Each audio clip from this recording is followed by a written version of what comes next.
নমস্কার, কেমন আছো সবাই? আশা করি যে যেখানে আছো সবাই ভালো আছো, সুস্থ আছো। তোমাদের ভালোবাসার আশীর্বাদে আমিও ভালো আছি, মানে আমরা সবাই ভালো আছি, সুস্থ আছি। দেবযানী ডেলি ব্লগ চ্যানেলের নতুন একটা ব্লগে তোমাদের সবাইকে অনেক স্বাগত জানিয়ে তোমাদের সবাইকে সঙ্গে নিয়ে আজকের একটা ব্লগটা স্টার্ট করছি। আমার সঙ্গে তোমরা থেকো, পুরো ভিডিওটা প্রথম থেকে শেষ পর্যন্ত, আশা করি ভালো লাগবে। কেমন? এখন কটা বাজে জানো? 1:45 বাজে। এখন অনেকটা বেলা হয়ে গেছে। সকালে ঘরে সমস্ত কাজ সেরে কত কাঁচা ধোয়া ছিল করে স্নান করে তারপরে একবারে এসেছি। তা ওইদিকে দেরি হয়ে গেছে কাজ সারতে, তারপরে এদিকে এসেও রান্না করা, সকালে খেতে দেওয়া, বাসন ধোয়া, এই করতে করতে আরও বেলা হয়ে গিয়ে তা আজকে যেহেতু রবিবার নিরামিষ, তা নিরামিষে এখন একটু ঝামেলাও বেশি হয়। ওইদিকে তেল বসিয়ে দিয়েছি। তা আমি এখন একটা তোমাদের সঙ্গে রেসিপি শেয়ার করবো রান্না। তা সেটা কি, চলো তোমাদের দেখাই। কেমন? এই যে সব পুষ্টিকর খাদ্য নিয়েছি, একটু আলু দিয়েছি অল্প করে, কারণ আলুটা যেহেতু আমার ছেলের একটু ফেভারিট, সেই কারণে ক্যাপসিকাম, বিনস, একটু রাঙা আলু দিয়েছি, গাজর দিয়েছি, ঠিক আছে। আর এদিকে একটু এমনি প্লেন গোল আলু দিয়েছি। এই দিয়ে এদিকে দেখো সয়াবিনও ভিজিয়ে রেখেছি, সয়াবিনগুলো বেশ নরম হয়ে সব ভিজে গেছে। আর এদিকে একটু কারি পাতা নিয়ে নিয়েছি। তা এই দিয়ে আমি এখন একটা মানে স্বাস্থ্যকর সুস্বাদু একটা রেসিপি করব। তা সেটা পুরো ভিডিওটা তোমরা দেখো, আমার সঙ্গে থাকো। তেল গরম হয়ে গেছে, অল্প একটু সাদা গোটা জিরে দিয়ে দিলাম। এবার এই কারি পাতাটা দেবো, তার জন্য আমাকে একটুখানি এখন দাঁড়া বন্ধ করি। কারি পাতাটা ছাড়িয়ে নিয়েছি, তেলে দিলে না খুব চড়বড় করে ওঠে এগুলো। এবার সব সবজিগুলো দিয়ে দেবো।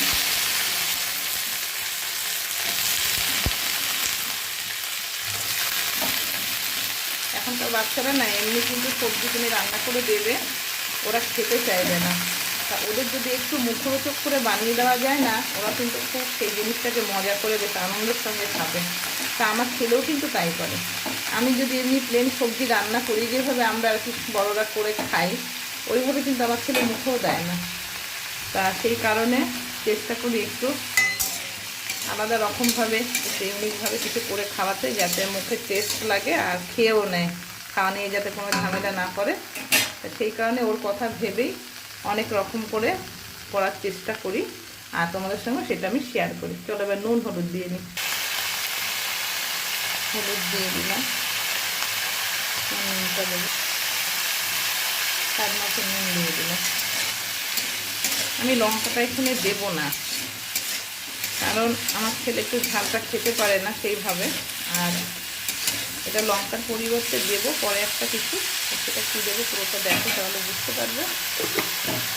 এবার এই সয়াবিনগুলো আমি জলটা ভালো করে চিপে দিয়ে দেবো।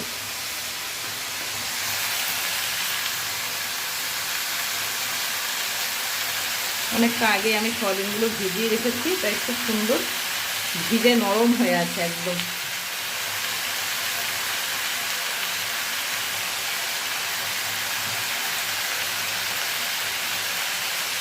সময়ও খুব কম লাগে, আর তেলটাও অল্পই দিতে হয়। বেশি তেল দিলে তো আর স্বাস্থ্যকর খাবার হবে না, তাই না? তাতে তেল মশলার খাবার হয়ে যাবে। তা সেই কারণে তেলটা অল্প দিই, দিয়ে হালকা একটুখানি আর কি নাড়াচাড়া ভাজা ভাজা করে এবার এটাকে আমি প্রেসারে দিয়ে দেবো, করে নেবো আর কিছুক্ষণ রান্নাটা। তারপর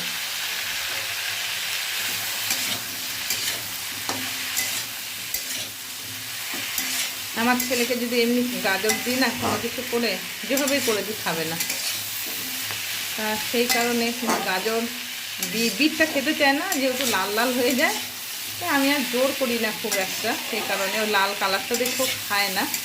ক্যাপসিকাম, বিনস এগুলো এমনি তরকারি করলে খাবে না, সেই কারণে ও যাতে খায় সেটা মাথায় রেখে ও বলে না, আমার ছেলে বলে না, এগুলো ম্যাক্সিমাম বাচ্চারাই খেয়ে নেবে তুমি যদি এইভাবে কেউ রান্না করে বাচ্চাদেরকে খাওয়াতে পারো।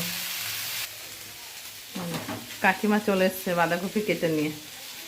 কত রকমভাবে যে আমাকে হেল্প করে এই কাকিমা, মানে আর সে কথা বলার আমার আর ভাষা নেই। আমি কাটছিলাম, কাকিমা বলছে অনেকটা বেলা হয়ে গেছে, তুমি যাও। স্নান করেছে, চা করে দিলাম, চা মুড়ি খেলো। তা খেয়ে এখনও মাথা আশ্রায়নি, এবার জল দিয়ে দেবো।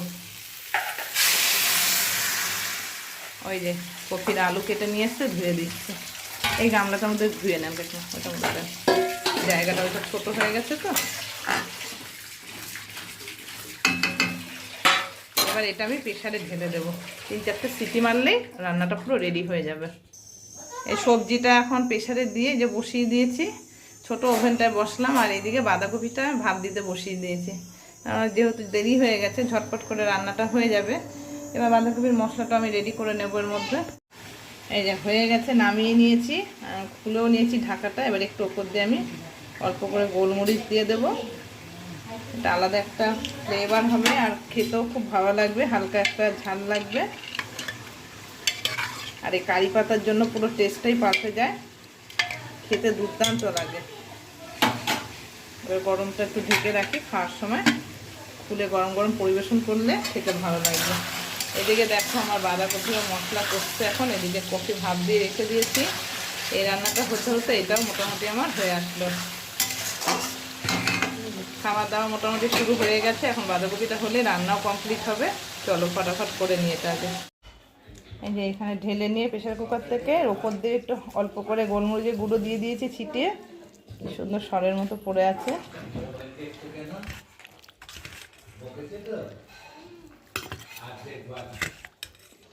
ডাল নেই? হ্যাঁ সব আছে। সসে শুকনো খাচ্ছে না? সসে কেন?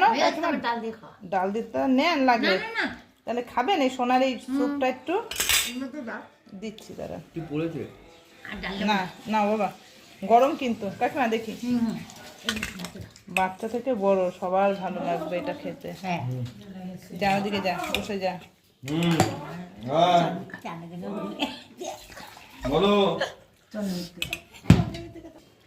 কি সোনা? হ্যাঁ তাহলে সবজি এখন ভালো লাগছে তো? দেখ সবজি খাবি না? সব দেখি সবজি দিয়ে কারি পাতা দিয়ে খাবা একটু কাকিমা, খাও একটু। রান্না খাওয়া সব কমপ্লিট করে চলে এসেছি আমি এখন ছাদে। তা গাছে জল দেওয়া চলছে আর কি পালা। দেখো গাছের গোড়ায় শুকনো পাতাগুলো পড়ে পড়ে টবটা কেমন নোংরা হয়েছে। এদিকে নিচেও কত শুকনো পাতা পড়ে, দেখেছো কি অবস্থা হয়েছে। দেখি আগে গাছে জল দিয়ে নিই, তারপর পারলে একটু পরিষ্কার করবো এগুলো। পুরো টবগুলো একদম শুকনো খটখটা হয়ে গেছে মাটি। এই জবার কুড়িটা আর এটা আগামী দিন ফুটবে, এই দুটো ভালো করে এখন জল দিতে হবে গাছে। দেখো আজকে কৃষ্ণমণি নিয়েছে নাকি ফুল তুলেছে ঠিক বুঝতে পারছি না, কারণ আমি আজকে এসছি একটু দেরি হয়েছে। তা ফুল যেই হোক কেউ নিয়ে গেছে ছাদ থেকে। ফুল কেমন রয়েছে দেখো, একটা করবী ফুটে রয়েছে, ওইদিকে একটা তখন সাদা ফুল দেখেছিলাম, ওই দেখো কেমন শুকিয়ে আছে, দেখেছো ফুলটা গাছে। এই যে তুলে নি, কি অবস্থা হয়ে আছে দেখো।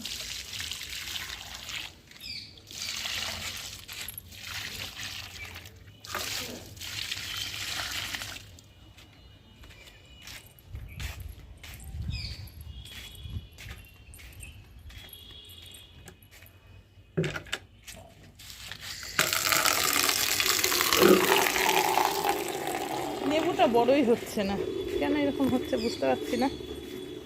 কালকে টবগুলো না সব, গতকাল না পরশু দিন সব ছড়িয়ে ফাঁকা ফাঁকা করে দিয়েছি আর কি। দেখো লেবুটা বড় হচ্ছে না সেইভাবে।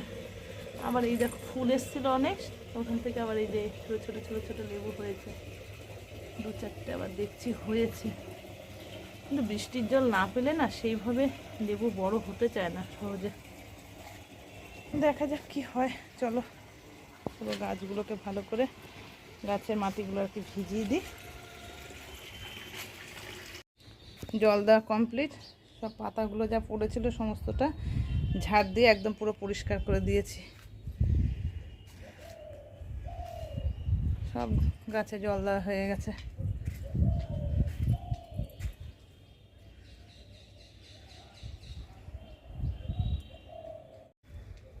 সব কাজ হয়ে গেল, এখন শুধু বিকেলে ঘর বারান্দাটা ঝাড় দেওয়া বাকি আছে, দিয়ে এবার একটু রেস্ট করব। সূর্যটা না শুধু চোখের মধ্যে পড়ছে, এসে তাকাতে পারছি না। আজকে যে রেসিপিটা তোমাদের সঙ্গে শেয়ার করলাম সব সবজি দিয়ে, সয়াবিন দিয়ে, কারি পাতা দিয়ে, তা সেটা আজকে তো নিরামিষভাবে করলাম শেয়ারটা, তরকারিটা। এরপরে একদিন তোমাদের আমি নিরামিষ ছাড়া করব। তা সেটা কিভাবে করব সেটাও তোমরা যদি দেখতে চাও তাহলে যারা এখনও সাবস্ক্রাইব করেনি তারা চ্যানেলটাকে সাবস্ক্রাইব করে পাশে থাকা বেল আইকনটা অবশ্যই বাজিয়ে দিও। আমি যখনই নতুন নতুন কোনো ভিডিও আপলোড দেবো নোটিফিকেশন সবার আগে তোমাদের কাছে পৌঁছে যাবে, তোমরা দেখে নিতে পারবে কেমন। আর আজকের এই ভিডিওটা সকাল থেকে যদিও করতে পারিনি, দুপুর থেকে এই ছাদ বাগান জল দেওয়া আর কি, ছাদটা মোটামুটি একটু পরিষ্কার করা, এইটুকু ব্লগ আমার কেমন লাগলো তোমাদের সেটা অবশ্যই একটা কমেন্ট করে জানিও। ভালো লাগলে একটা লাইক করে দিও আর চ্যানেলটা সাবস্ক্রাইব করে আমার পাশে থেকো। ঠিক আছে, তাহলে চলো আজকের মতো সবাইকে টাটা।